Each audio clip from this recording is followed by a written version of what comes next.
Hello and welcome to Macro Mondays, brought to you this week live from Singapore. My name's James Brodie. I'm Head of Learning and Development here at Onyx Capital Markets. And I'm James Todd, Direct Trader here at Onyx Commodities, looking to give you insight from our trading floor. And delighted to be here in Singapore, one of the key hubs for trading globally, and particularly in the oil swaps market.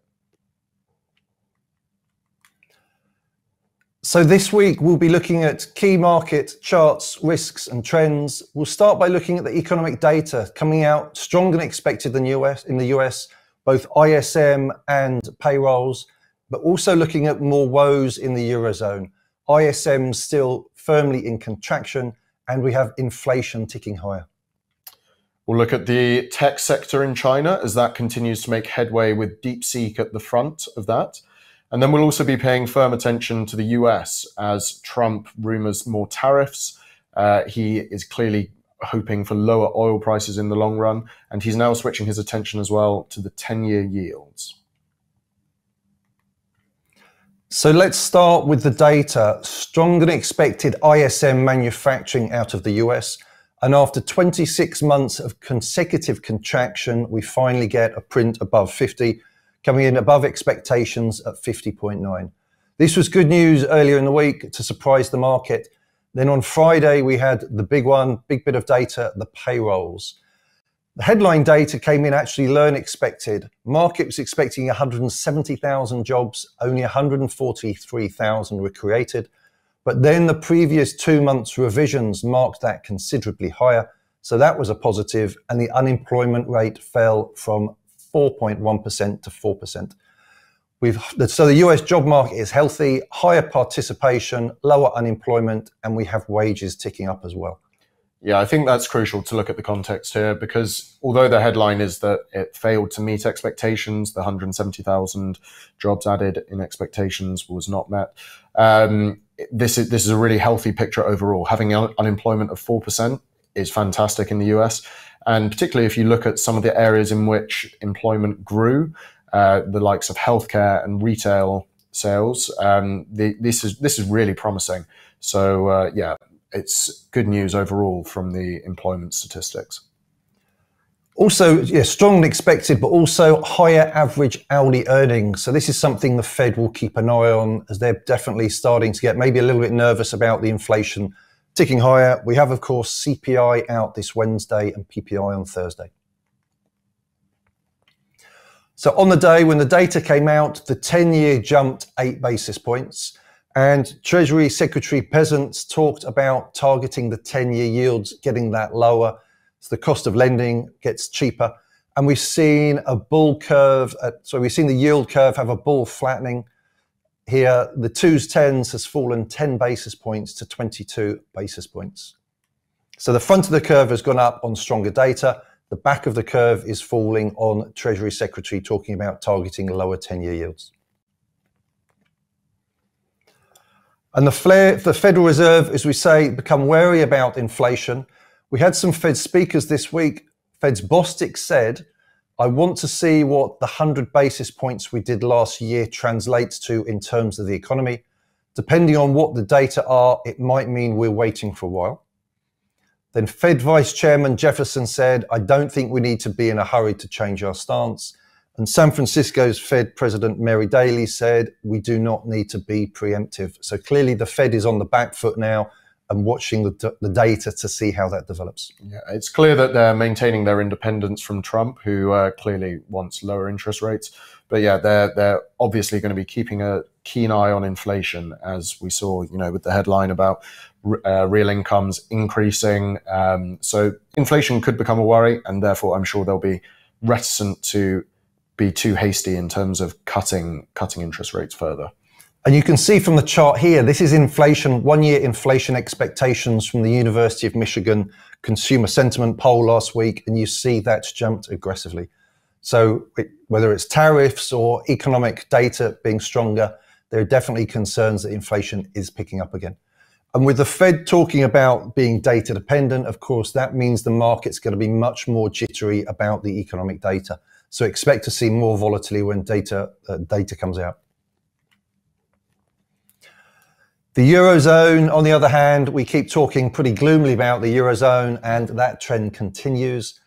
Eurozone inflation creeped higher, 2.4%. It's jumped to 2.5%, higher than expected.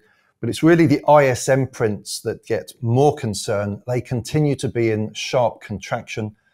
French ISM and German ISM both 45.0. Italy 46.3. The southern states actually are performing much better. Italy and Spain, which if you remember back to the Greek crisis, would be unheard of now. Yeah. Eurozone PPI also came out flat. So that's the first non-deflationary print since May 2023. So that's a small positive. But French industrial production fell 1.7% year on year, expected to fall just 1.2%. So more gloomy data. This is going to keep pressure on euro against the dollar, certainly. Also the chart here, euro yen, highlighted that really because it's broken a significant support line. You remember this time last year, everybody talking about the end of the yen. Well, now the yen is bouncing back, mainly because of interest rate differentials favoring Japan. Japan had some strong data out last week with wages. There's been some strong BOJ narrative, and interest rates are clearly moving in different directions.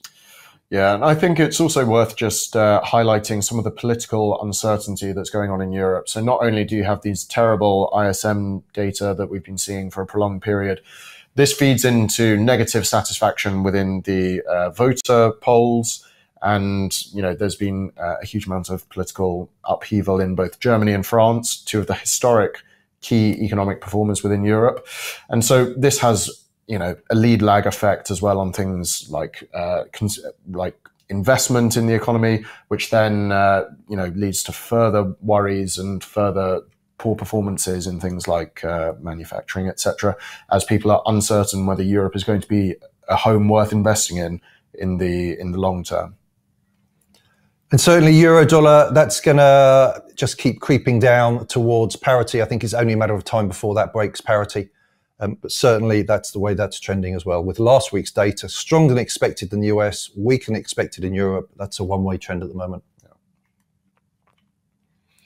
The dollar index, that's sort of going sideways at the moment. That did pick up on Friday after the data, but it remains in a range between 107 at the bottom of the range, 110 at the top.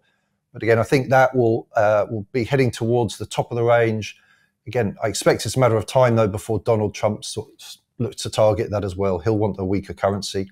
But interest rate differentials at the moment are favouring the dollar over most countries apart from the yen. Interesting week in China as well. China stocks, or more specifically tech stocks in China.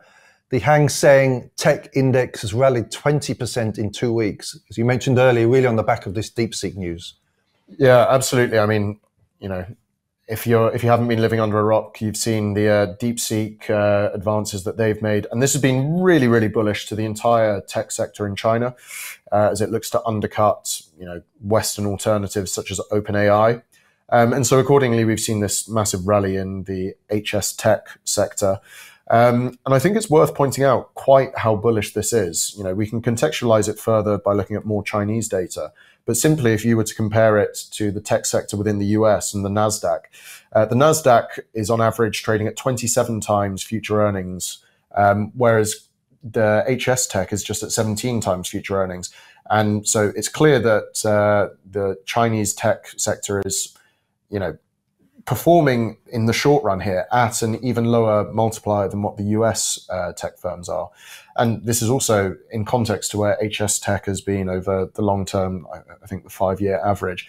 It's been trading at 25 times future earnings. So for a low earnings ratio, we're seeing a bounce here. So I think this could be an absolute flyer, the entire Chinese tech sector here. What's interesting as well is this is unique to the tech sector in China. If you look at the CSI 300, that's marginally trending higher. But here, the big move in equities is purely down to tech sector. And if we look at Chinese bonds, you can see here the 10-year yield. Well, that's fallen back to the lows of 1.6%. So it's certainly a tech recovery, and the rest of the economy, wider economy, doesn't seem to be performing so well. Although we did have some inflation data out over the weekend, and CPI, Consumer Price Index in China, has turned positive, which will be a relief for the PBOC. But the bond yields need to turn high before we get more confidence that the market's seeing a general overall recovery in China. In Japan, we've had a hawkish BOJ that strengthened the yen. Weekly charts as well favour the yen now. Bank of Japan board member Tamura stated that the BOJ should raise policy rate to at least 1% by the second half of fiscal 2025. So here he's being very hawkish, but this again supports what we're saying about the yen currency being the medium-term winner. And again, also Japanese household spending has surged at the fastest pace since August 2022, rising by 2.7% year on year. So if you compare Japan to certainly Europe and China, lots of strength there. The chart here, you can see this is Aussie yen. We highlighted it last week as it started to break support, and that's broken. It looks like the trend here is definitely lower. Yeah, I think, on the back of the inflation story, it's understandable that they're so keen to raise interest rates. And as you mentioned with regarding the euro dollar, you're going to see the exact same thing with the euro yen as interest rates in Japan rise, and that sees hot money flows come in, and it looks like the yen is going to be a performer here. And last week we had the Bank of England cutting rates, cutting 25 basis points. But surprising the market, they came out and talked hawkishly. They talked about inflation concerns. Actually, two members of the BoE Policy Committee, Swati Dhingra, Perma Bear, and Catherine Mann, both supported a 50 basis point cut. When the others went for 25. Interestingly, Catherine Mann is typically more hawkish, so that was a surprise there. But what the bank came out and said, inflation projections were revised up, expected to peak at 3.7% this year. Last November's projection was just 2.8, so inflation projections are much higher. But then the 2025 growth forecast was halved to 0.75%. So inflation higher, growth lower is the worst possible scenario. They may have to keep rates higher for longer, but again, that will be seen as weakness by the currency traders. Typically, we say rates higher is seen as good for the currency, but when it's rates higher and you're getting signs of stagflation, that's going to be bad for the currency in this point. Yeah, I think in terms of short-term flows, often, as you say, with the interest rate hikes, you can see money coming in.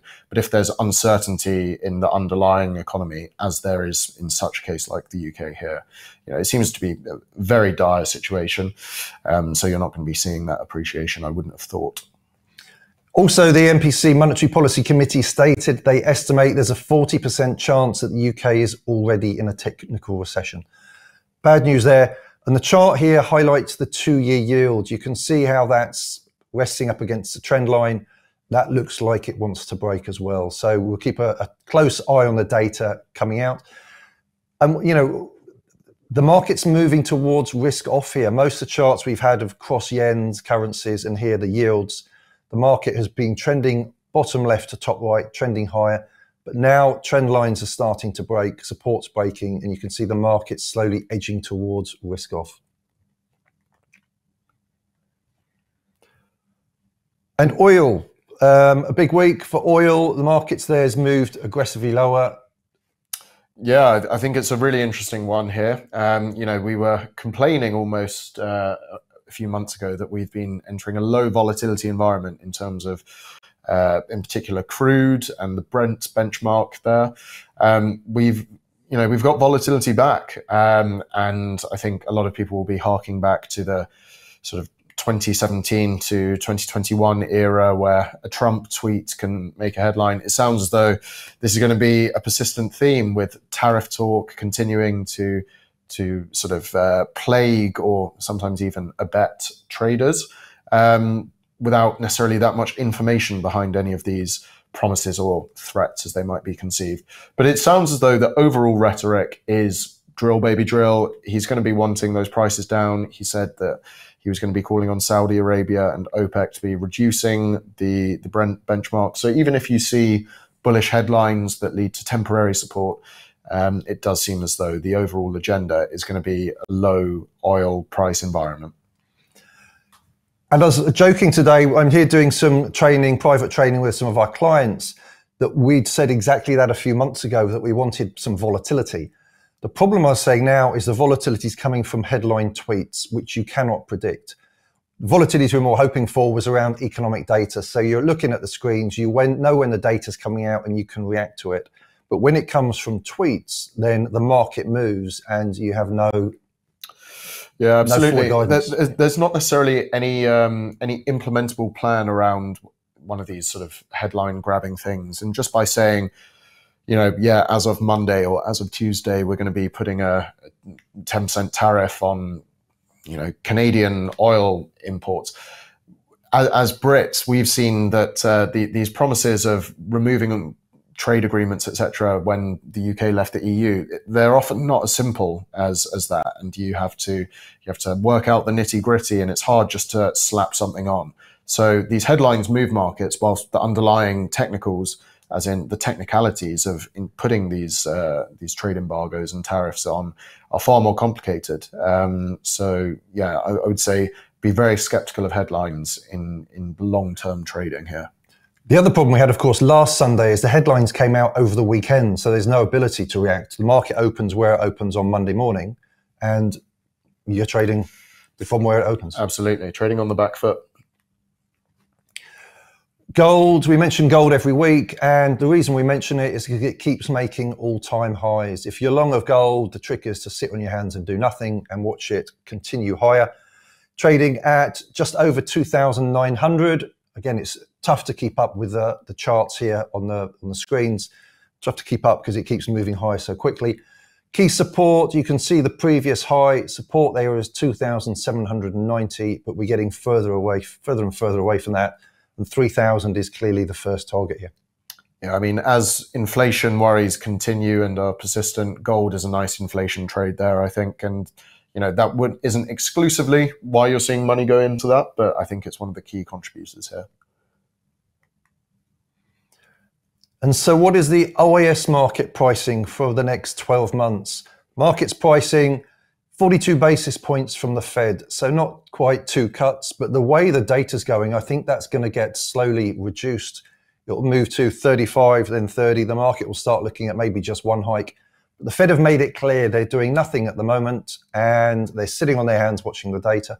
And the data at the moment is beating expectations. ECB, on the other hand, 85 basis points of cuts. The economy is weakening. I'd expect maybe they have to go more aggressively there. The market's starting to look at the fact that ECB may have cut by 50 at the next meeting. Again, any weak and expected data, 50 basis points will start to get priced and euro dollar will fall more aggressively. The other one of note, really, now the BOJ, the market's looking at 33 basis points this year of hikes. The market was pricing just 1 more hike of 25, but the market's starting to look for more. The 2-year yield is going above 70. It's breaking multi-decade highs. That is going to support the currency. So what have we got the week ahead? On Tuesday, Fed Chairman Powell's testimony and UK retail sales. Wednesday, key piece of data this week, US CPI. Thursday, US PPI, UK GDP and Eurozone industrial production. And then end of the week, US retail sales, industrial production and Eurozone unemployment. So plenty of volatility back in the markets. Gold continues to trend higher, but we got a Fed that's going to be sitting watching the data. There's going to be more volatility around the data. Hopefully you've enjoyed the update from Singapore. Now it's the evening, you're back to work. Yeah, absolutely. Can't wait to crack on. And have a great week ahead. We'll see you next week. Thank you very much. Cheers.